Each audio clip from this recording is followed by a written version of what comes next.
July was such a good reading month for me.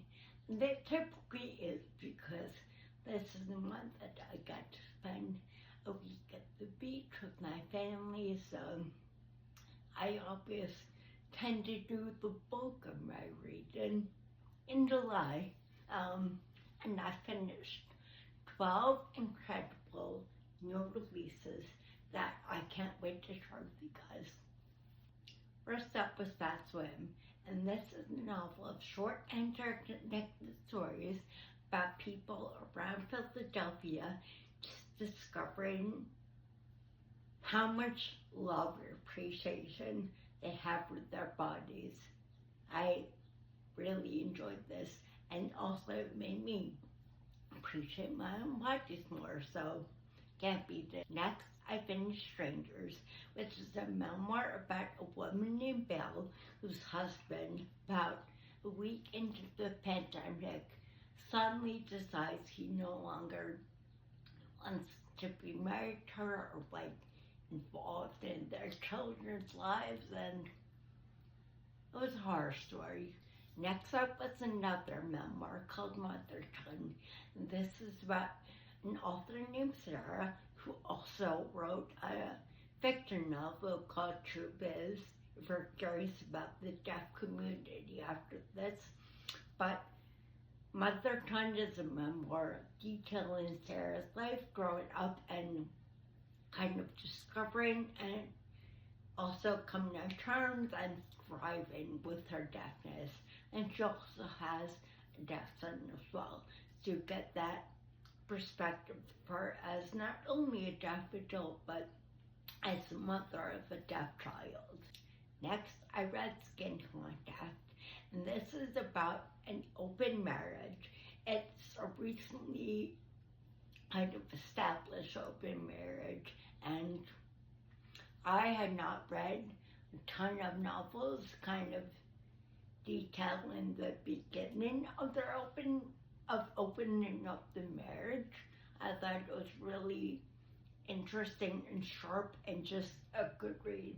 Next was The Burn Inside, and in this novel, April's married to Leo, and on the evening that their house burns down, Leo tells April that he wants a divorce.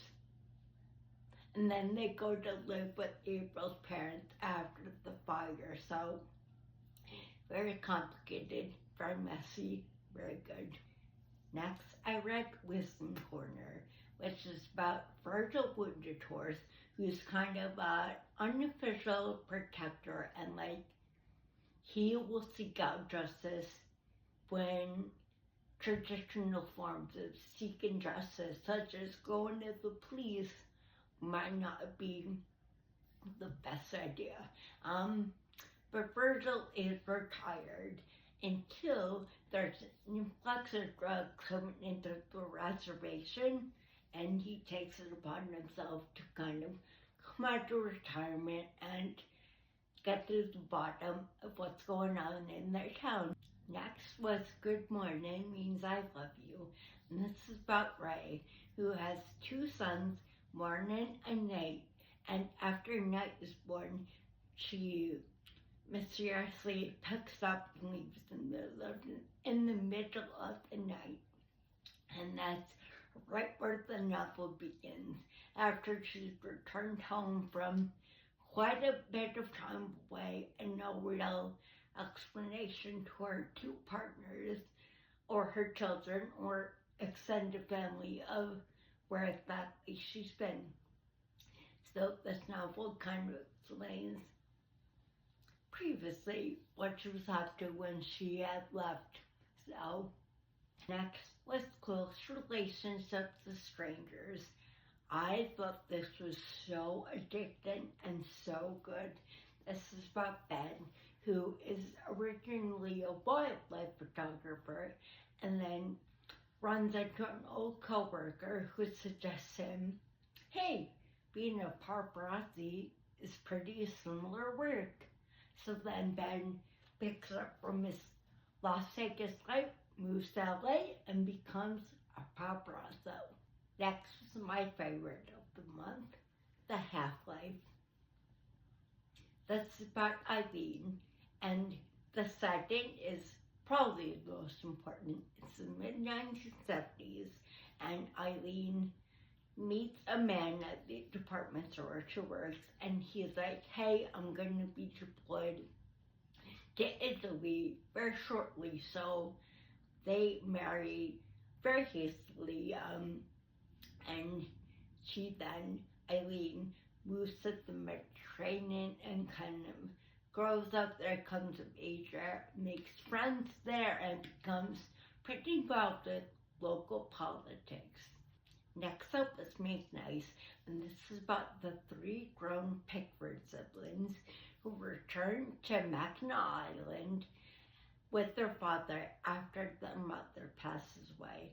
They had spent their childhood all together on the island, so this was their way of all coming back together and honoring their late mother. Next was Phoebe Berman's Gonna Lose Head.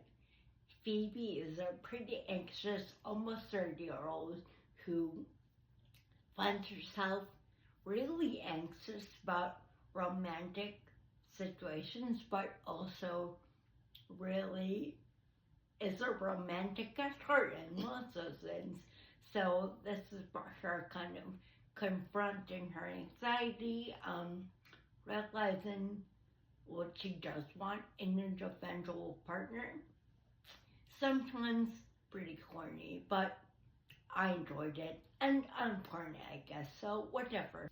And finally, I read Good Company, which is told in a really unique way because it's half of Julia, the main character's memoir, and then the other half is told as she's at a writers' conference promoting the memoir. And the crux of this book is just kind of the damning effects that men have on women professionally and personally. Check your trigger warnings. Kinda spooky. And that was July. I can't even express how much I enjoyed these books as a collective whole and individually. Particularly, of course, The Half-Life was my favorite of all 12 books. So definitely, if we're gonna listen to one recommendation, let's be that one.